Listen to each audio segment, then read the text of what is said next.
आइए आज आपको एक केस सुनाते हैं जो बहुत काम का है। बात पिछले साल की है, जब मैं जहां काम करता था वहां एक स्क्रिप्ट राइटर की जरूरत थी।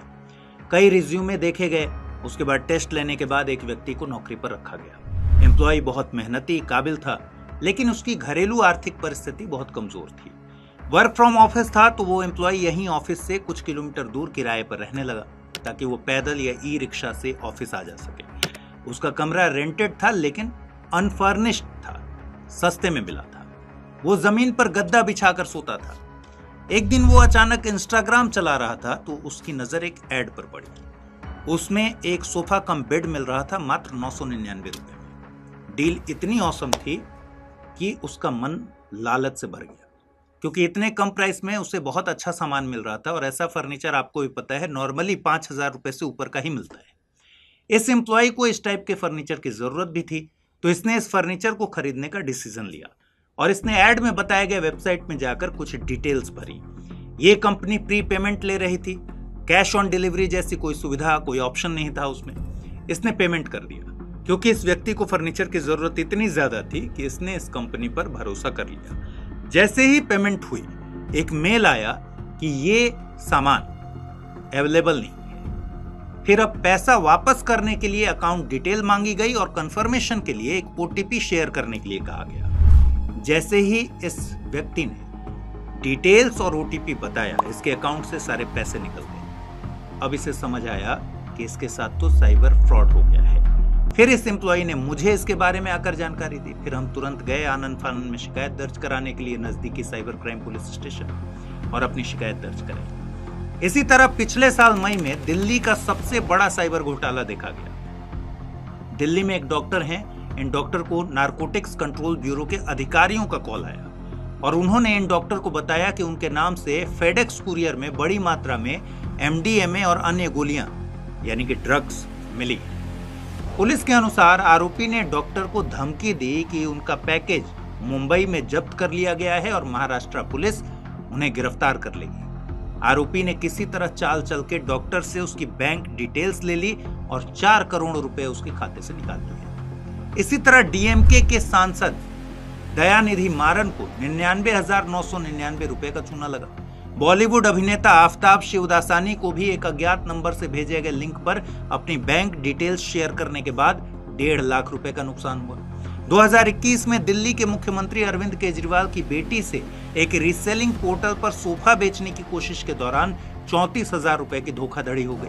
कहने का मतलब है कि आप अमीर हों या गरीब, आप पढ़े लिखे हों या अनपढ़ हों, साइबर क्रिमिनल्स ने किसी को भी नहीं छोड़ा है। नकली website, mobile gaming app, loan app से हजारों लोग बर्बाद हो गए हैं। कई लोगों ने आत्महत्या कर ली है और कई लोगों का मानसिक संतुलन तक बिगड़ गया है। इसलिए साइबर क्राइम को महज धोखाधड़ी का मामला नहीं मानना चाहिए। साइबर क्राइम इससे भी कहीं गहरा है।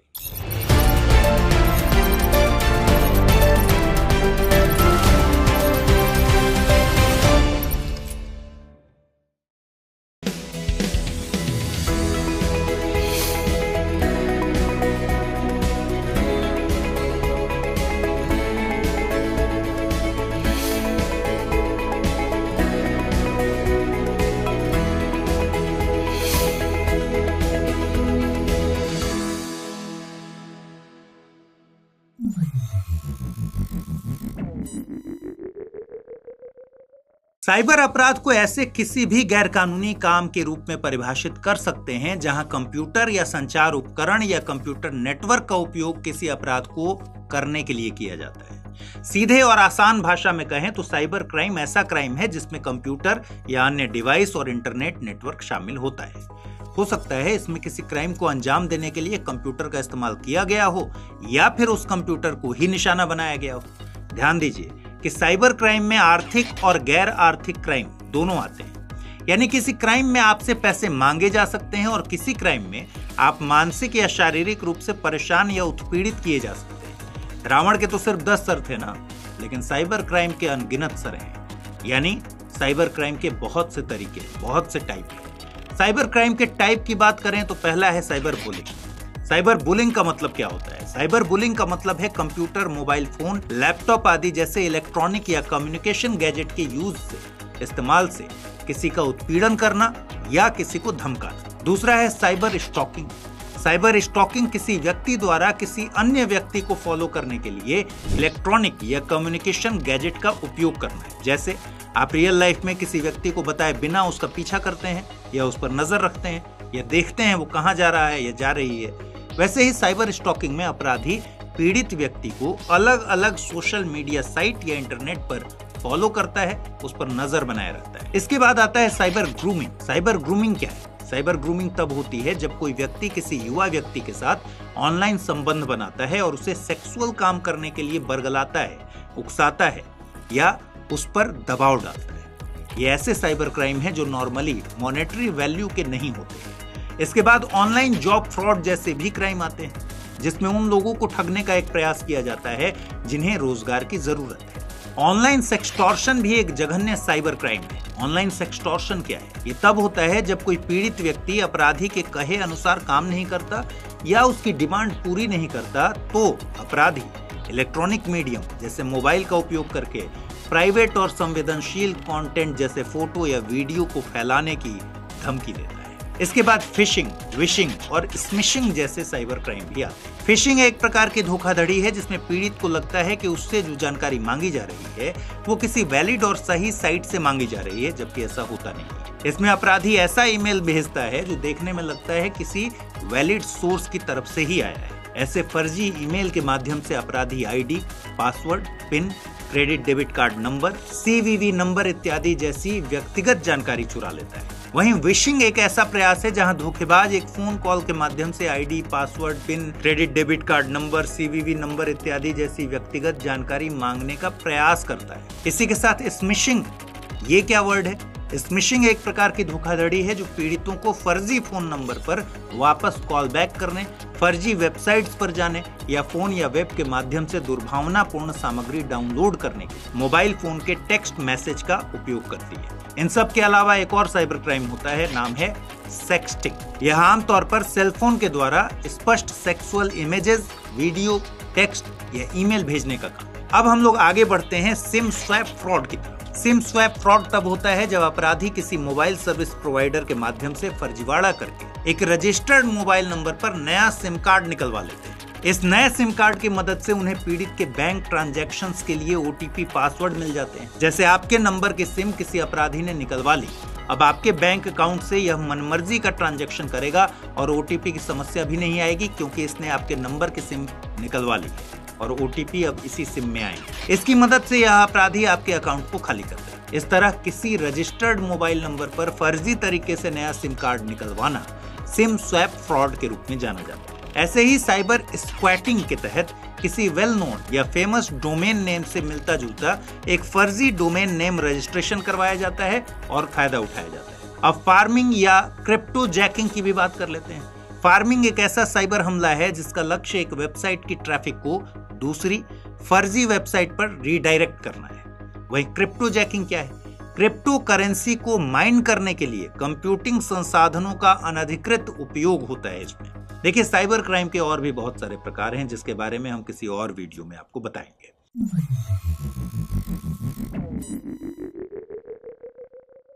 हाल ही में विश्व साइबर अपराध सूचकांक जारी हुआ था। इस सूचकांक में लगभग 100 देशों को शामिल किया गया था। आपको जानकर हैरानी होगी कि इस सूचकांक में भारत की रैंक है 10वीं। इसमें यह भी बताया गया है कि साइबर क्राइम में भारत की स्पेशलिटी स्कैम्स में है। ये समझने के लिए आपको कुछ डेटा जानना चाहिए। भारतीय साइबर क्राइम कोऑर्डिनेशन सेंटर यानी I4C की एक हालिया रिपोर्ट से पता चलता है कि पिछले 3 सालों में 1.25 लाख करोड़ रुपए का ऑनलाइन फाइनेंशियल फ्रॉड हुआ है। National cyber crime reporting portal NCRP के अनुसार केवल 2023 में ही ऑनलाइन फाइनेंशियल फ्रॉड के पीड़ितों के द्वारा कम से कम 10,319 करोड़ रुपए के नुकसान की सूचना मिली। संसद की स्थायी समिति ने साइबर सुरक्षा और साइबर सफेदपोश अपराधों की बढ़ती घटनाओं पर अपनी रिपोर्ट जारी की थी और इसमें बताया गया कि वित्त वर्ष 2023 में 2537.35 करोड़ रुपए की घरेलू धोखाधड़ी रिपोर्ट की गई। अब स्क्रीन पर आप 1 जनवरी 2023 से 31 दिसंबर 2023 के बीच की स्टेट या UT wise citizen financial cyber fraud की डिटेल्स देख रहे होंगे। इस लिस्ट में आंध्र प्रदेश में इस टाइम पीरियड में 33,507 कंप्लेंट, बिहार में 42,029 कंप्लेन, गुजरात में 1,21,701 कंप्लेन, महाराष्ट्र में 1,25,153 कंप्लेन दर्ज की गई। इसी के साथ स्क्रीन पर एक टेबल में आप अलग अलग राज्यों और यूटीज में पिछले 3 सालों के रजिस्टर्ड साइबर केसेस भी देख पा रहे हैं। देखिए, आंध्र प्रदेश में 2020 में 1899 केसेस दर्ज हुए, 2021 में 1875 केस दर्ज हुए, वहीं 2022 में 2341 केस दर्ज हुए। इसी तरह कर्नाटक में 2020 में 10,741 केस दर्ज हुए, 2021 में केसेस की संख्या में कमी आई थी और यह 8,136 थे, लेकिन 2022 में जबरदस्त उछाल आई और रजिस्टर्ड केसेस की संख्या पहुंच गई 12,556। वहीं उत्तर प्रदेश में 2020 में रजिस्टर्ड केसेस 11,097 थे, 2021 में 8,829 थे और 2022 में यह संख्या फिर 10,000 को पार कर गई, 10,117 पहुंच गई। और भी स्टेट्स के डेटा आपको स्क्रीन पर दिख रहे होंगे। इस तरह पूरे भारत में 2020 में 50,035, 2021 में 52,974 और 2022 में 65,893 केसेस रजिस्टर हुए। अब अगर हम साइबर क्राइम के पाई चार्ट को देखें तो कुल साइबर क्राइम को हम ऑनलाइन फाइनेंशियल फ्रॉड, ऑनलाइन और सोशल मीडिया रिलेटेड क्राइम और अदर साइबर क्राइम में बांट सकते हैं। अब इस पाई चार्ट से साइबर क्राइम के ट्रेंड को समझने में आसानी है। देखिए, future crime research foundation FCRF के एक सर्वे के मुताबिक जनवरी 2020 से जून 2023 तक कुल साइबर क्राइम में 77.4% cyber crime online financial fraud के थे। ऑनलाइन फाइनेंशियल फ्रॉड में UPI धोखाधड़ी सबसे अधिक 47.3% हुई। इसके बाद debit credit card SIM swap 11.3% और इंटरनेट बैंकिंग से संबंधित धोखाधड़ी 9.3%। इसके अलावा ऑनलाइन और social media related crime total cyber crime का 12% है, जबकि शेष 10.6% cyber crime other cyber crime है। अदर साइबर क्राइम में क्या आता है? Hacking, cyber trafficking, ransomware, crypto currency fraud, cyber terrorism और डीप फेक क्राइम प्रमुख है। डेटा की बात करें तो hacking 1.2%, cyber trafficking 0.1%, ransomware 0.1%, crypto currency fraud 0.2%, cyber terrorism 0.2% cyber crime के लिए जिम्मेदार है। आइए अब समझते हैं ये साइबर क्राइम भारत में किस जगह से किए जाते हैं।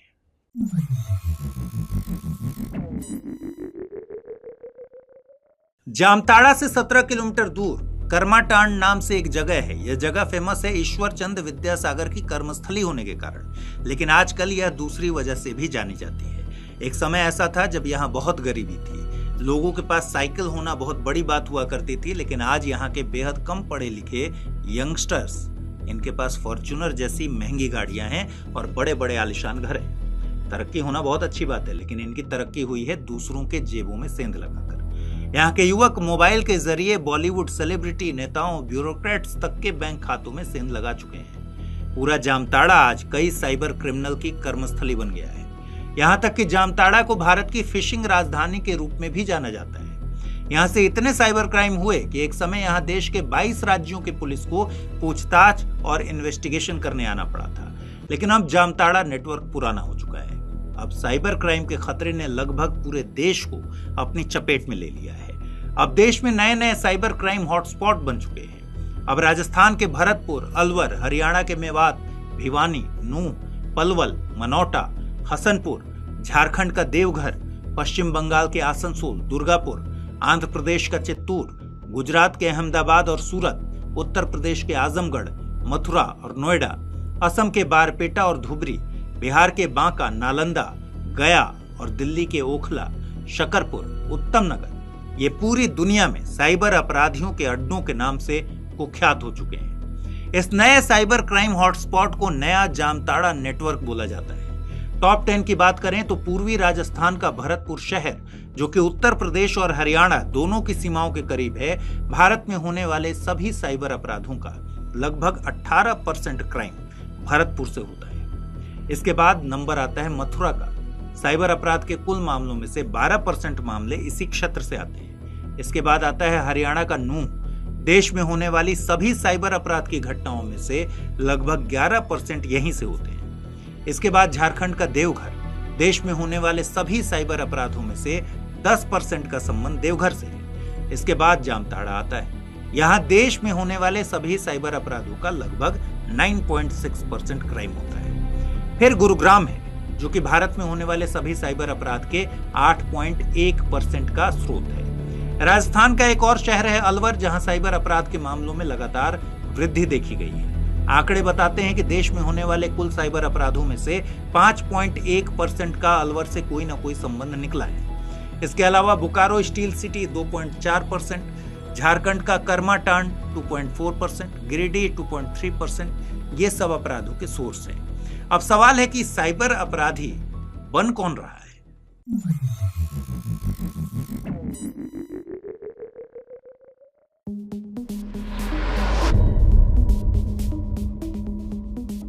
साइबर क्रिमिनल एक 10वीं फेल व्यक्ति भी हो सकता है और कोई पोस्ट ग्रेजुएट छात्र भी हो सकता है। यह अपराध एक अकेला व्यक्ति भी करता है या एक बड़ा नेक्सस भी इसके पीछे होता है। ऐसे साइबर अपराधी देश भर में चल रहे किसी ट्रेनिंग सेंटर से अपराध करना सीखते हैं।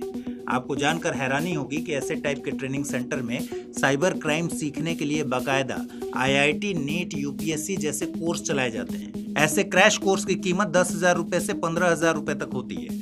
जानकार बताते हैं कि फिशिंग और रीसेलिंग कोर्स की कीमत सबसे कम होती है, वहीं सेक्सटॉर्शन के कोर्स सबसे महंगे और सबसे लंबे टाइम के होते हैं। लेकिन ये तो कुछ भी नहीं है। कुछ अपराधी तो विदेश भी जा रहे हैं इसकी ट्रेनिंग लेने। अभी कुछ समय पहले गुजरात पुलिस ने अहमदाबाद में एक ग्रुप को पकड़ा, जिसके बारे में गुजरात पुलिस ने कहा है कि इसके मेंबर साइबर क्राइम में कुछ स्पेशल और वैल्यूएबल कोर्स करने नाइजीरिया गए हुए थे। वहीं ऐसे अपराधियों को स्थानीय मदद भी मिलती है। बताया जाता है कि राजस्थान के अरावली के पास के किसान साइबर अपराधियों को अपने खेत किराए पर दे रहे हैं, जहां से ये अपराधी बहुत आराम से किसी के भी नजर में आए बिना अपना ऑपरेशन चलाते हैं। ऐसे ही जामताड़ा में भी ऐसे अपराधियों को तगड़ा सपोर्ट दिया जाता है और बदले में ये अपराधी सपोर्ट करने के एवज में एक मोटा कट या कमीशन देते हैं। कई रिपोर्ट्स का दावा है कि पिछले 3 सालों में साइबर क्राइम्स में तेजी से वृद्धि हुई है। अब सवाल ये आता है कि आखिर साइबर क्राइम्स एकदम से बढ़ कैसे रहे हैं? एक्सपर्ट्स बताते हैं कि अपराधियों के लिए साइबर फ्रॉड एक इजी टू ऑपरेट और मिनिमम रिस्क में मैक्सिमम प्रॉफिट देने वाला बिजनेस मॉडल है। इस क्राइम को करने के लिए अधिक कैपिटल की जरूरत नहीं है। आपको केवल एक स्मार्टफोन, एक प्री एक्टिवेटेड सिम कार्ड और एक इंटरनेट कनेक्शन की जरूरत पड़ती है। इसी के साथ दुविधा यह है कि भारत की डिजिटल क्रांति अब एक बड़ी लायबिलिटी साबित हो रही है। आज 840 मिलियन भारतीयों के पास मोबाइल फोन है। पिछले 9 सालों में इंटरनेट कनेक्शन में 250% की वृद्धि हुई है और प्रति जीबी डेटा की लागत में 96% की कमी आई है। आज की तारीख में पूरी दुनिया में सबसे सस्ता इंटरनेट कहीं है तो भारत में है। इसके साथ ही जन धन योजना के तहत 500 मिलियन नए बैंक खाते खोले गए हैं। डिजिटल पेमेंट का बढ़ता ट्रेंड भी साइबर फ्रॉड का एक प्रमुख कारण है। डिजिटल पेमेंट की बात करें तो पूरी दुनिया में अगस्त 2023 में 10 बिलियन से अधिक ट्रांजैक्शन हुए, जिनमें भारत की हिस्सेदारी थी 46%। इसी तरह 2022-23 में बैंकों ने 8.5 करोड़ नए क्रेडिट कार्ड जारी किए। इससे क्रेडिट कार्ड से व्यापार में 42% की वृद्धि दर्ज हुई और बैंकों की आय में भी जबरदस्त उछाल आया। मगर क्रेडिट कार्ड से होने वाली ठगी पर कोई भी रोक नहीं लग पाई। कुल मिलाकर बढ़ती बेरोजगारी, शिक्षा की उच्च लागत और समय, इसके साथ ही शिक्षित होने के बावजूद अच्छी नौकरी का न मिल पाना, आय की असमानता, डिजिटल टेक्नोलॉजी का बढ़ता स्तर और पहुंच, आजकल की सोशल मीडिया की दिखावे वाली लाइफस्टाइल को पाने की कोशिश, मटीरियलिस्टिक माइंडसेट, कम टाइम में ज्यादा पैसा कमाना, आपराधिक मानसिकता, साइबर क्राइम की लागत और जोखिम का कम होना, इन सब फैक्टर्स के कारण साइबर क्राइम पिछले कुछ सालों में तेजी से बढ़ रहे हैं।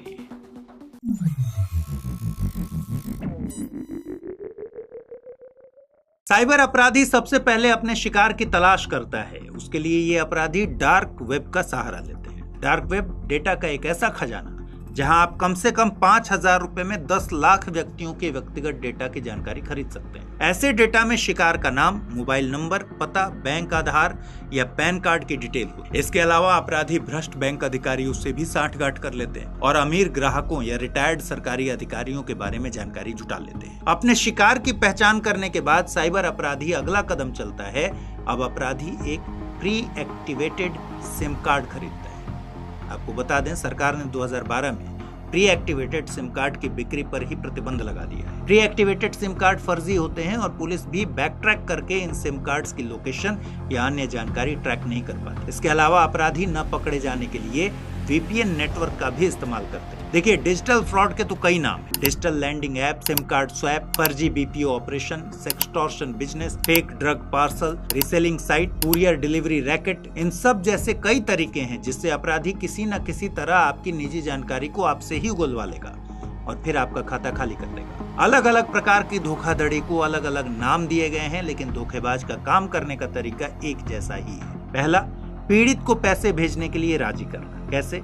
या तो फर्जी WhatsApp, Facebook, Insta, social media profile द्वारा, या उन्हें निवेश, क्रिप्टो के द्वारा अधिक रिटर्न का झूठा वादा करना। दूसरा, पीड़ित से UPI ID, पिन, OTP या इंटरनेट बैंकिंग ID, पासवर्ड जैसे क्रेडेंशियल्स हासिल कर लेना और फिर अन्य ऐप्स, वेबसाइट्स पर इसका उपयोग करके पैसे ट्रांसफर करना।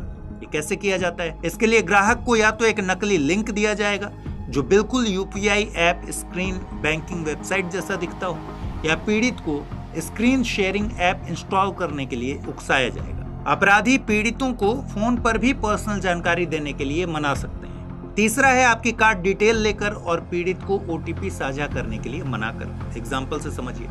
मान लीजिए कोई व्यक्ति बेरोजगार है, उसका टेलीग्राम या इंस्टाग्राम या व्हाट्सएप से वर्क फ्रॉम होम जॉब के ऑफर मिलते हैं। कई बार ऐसे ऑफर मिलने के बाद कुछ छोटी सी जमा राशि डिपॉजिट करने के लिए कहा जाता है। बाद में पता चलता है कि ये जॉब ऑफर फर्जी था और आपने जो पैसा जमा किया वो अब जा चुका है। इसके अलावा इस वर्क फ्रॉम होम मोड में अपराधी आपको कुछ काम भी बताते हैं, जैसे डेली आपको कुछ सोशल मीडिया पोस्ट को लाइक करना है या कुछ वीडियो देखना है। इसके बाद पेमेंट रिसीव करने के लिए ये आपको अपने बैंक खाते का डिस्क्रिप्शन बताने को कहते हैं।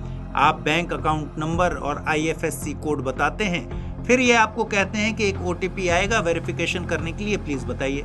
और जैसे ही आपने OTP बताया, आपका बैंक खाता खाली हो जाएगा। हालांकि आजकल फ्रॉड का तरीका भी बदल गया है। अब अपराधों को अंजाम देने के लिए अत्याधुनिक तकनीक का इस्तेमाल किया जा रहा है, आर्टिफिशियल इंटेलिजेंस।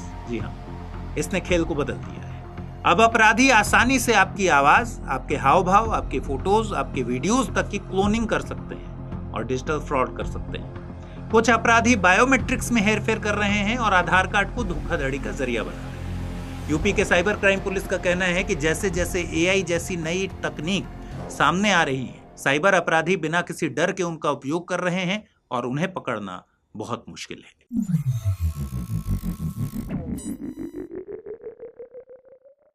अब यदि आपके साथ धोखाधड़ी हुई है तो आपको 3 वर्किंग डेज के भीतर बैंक को सूचित करना होगा और तुरंत अपना खाता फ्रीज करवाना होगा।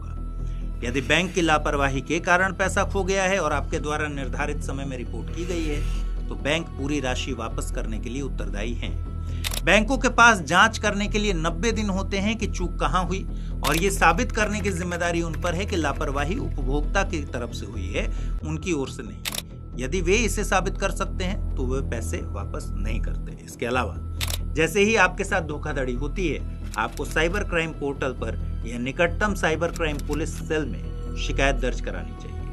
आप हेल्पलाइन नंबर 1930 पर भी कॉल कर सकते हैं। भारत के राष्ट्रीय अपराध रिपोर्टिंग पोर्टल का उपयोग करके साइबर अपराध शिकायत दर्ज की जा सकती है। वेबसाइट लिंक है https://cybercrime.gov.in cybercrime.gov.in। यह पोर्टल पीड़ितों या शिकायतकर्ताओं को साइबर अपराध की शिकायतों की ऑनलाइन रिपोर्ट करने की सुविधा प्रदान करने के लिए भारत सरकार की एक पहल है। यह पोर्टल साइबर अपराध से संबंधित सभी प्रकार की शिकायतों को दर्ज करता है। ऑनलाइन बाल अश्लीलता या चाइल्ड पोर्नोग्राफी, बाल यौन शोषण सामग्री, स्पष्ट यौन सामग्री जैसे बलात्कार, सामूहिक बलात्कार सामग्री और अन्य साइबर अपराध जैसे मोबाइल अपराध, ऑनलाइन और सोशल मीडिया अपराध, ऑनलाइन वित्तीय धोखाधड़ी, रैंसमवेयर, हैकिंग, क्रिप्टो करेंसी अपराध और ऑनलाइन साइबर तस्करी वगैरह वगैरह। यह पोर्टल ऑनलाइन चाइल्ड पोर्नोग्राफी या बलात्कार या सामूहिक बलात्कार जैसी स्पष्ट यौन सामग्री की रिपोर्टिंग के बारे में एक गुमनाम शिकायत दर्ज करने का विकल्प देता है। देखिए, सुनकर बड़ा अच्छा लगता है कि साइबर क्राइम रिपोर्टिंग के लिए सरकार ने पूरा एक सिस्टम बना रखा है, लेकिन इसकी क्या वजह है कि साइबर क्राइम से रिलेटेड मामले जल्दी सुलझाए नहीं जाते या अपराधी पकड़े नहीं जाते। चलिए अब सिस्टम की एक इम्पोर्टेंट समस्या या खामी की भी बात करते हैं। देखिए, संविधान की 7वीं अनुसूची में जुआ, सट्टा, लॉटरी और ऑनलाइन गेम को राज्य का विषय बताया गया है, यानी ये एंट्रीज राज्य सूची में हैं, इसलिए ऐसे मामलों की जांच राज्य पुलिस करती है। अब होता यह है कि कई साइबर अपराधी इंटरनेशनल और इंटर स्टेट ऑपरेशंस करते हैं। यही एक बड़ी वजह है कि ऐसे मामलों में राज्य की पुलिस आसानी से कार्यवाही नहीं कर पाती। इसके साथ ही एक दुर्भाग्यपूर्ण फैक्ट ये भी है कि साइबर अपराधियों के पास अत्याधुनिक तकनीकें होती हैं, जबकि राज्य पुलिस के पास ऐसे अपराधों से लड़ने के लिए अच्छे तकनीकी संसाधन उपलब्ध नहीं है। अब आप ये भी समझिए कि सूचना प्रौद्योगिकी अधिनियम 2000 की धारा 78 और 80 के अनुसार साइबर अपराध के मामलों की जांच केवल निरीक्षक स्तर के अधिकारी ही कर सकते हैं। एक डेटा के अनुसार भारत में निरीक्षक स्तर के अधिकारी की स्वीकृत संख्या है 40,595, जबकि इसके मुकाबले केवल 29,225 पुलिस निरीक्षक हैं। इसलिए सभी राज्यों में उप निरीक्षकों से ऐसे मामलों की जांच करवाने की मांग की जा रही है।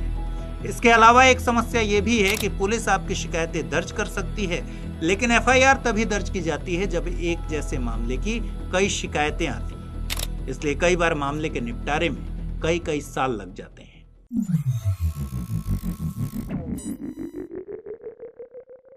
सूचना प्रौद्योगिकी अधिनियम 2000 आईटी एक्ट 2000 भारत में साइबर सुरक्षा से जुड़ा मुख्य कानून है। इसके अलावा भारतीय दंड संहिता 1860 का उपयोग साइबर अपराध से जुड़े अपराधियों पर मामला दर्ज करने के लिए भी किया जाता है। डेटा, पासवर्ड, पहचान की चोरी, फिशिंग मेल भेजना या कंप्यूटर के साथ छेड़छाड़ करने पर आईटी एक्ट के तहत केवल 3 साल की सजा होती है। भारतीय दंड संहिता की धारा 420 या 468 जैसे प्रावधान तभी लागू होते हैं जब यह क्रमशः धोखाधड़ी या धोखाधड़ी के उद्देश्य से जालसाजी का मामला बनता हो। दोनों मामलों में जेल की अवधि 7 साल तक हो सकती है। आईटी अधिनियम के तहत साइबर अपराध के लिए अधिकांश दंडात्मक प्रावधान जमानती है। पिछले साल पटना हाई कोर्ट ने यह सुझाव दिया था कि साइबर अपराधियों की अवैध संपत्ति पर प्रहार करने की आवश्यकता है और यह भी कहा था कि साइबर अपराधियों की संपत्ति और वित्तीय लेन देन को आयकर विभाग और प्रवर्तन निदेशालय की जांच के दायरे में लाया जाना चाहिए। हालांकि जरूरत अधिक कानूनों की नहीं है, बल्कि उन्हें लागू करने की इच्छा शक्ति और क्षमता की है। लेकिन सबसे इंपॉर्टेंट बात यह है कि साइबर धोखाधड़ी से खुद को बचाने की जिम्मेदारी आपकी है। तो आज 4th डायमेंशन में इतना ही। अगले एपिसोड में फिर किसी नए मुद्दे के साथ आपसे बातचीत होगी। नमस्कार।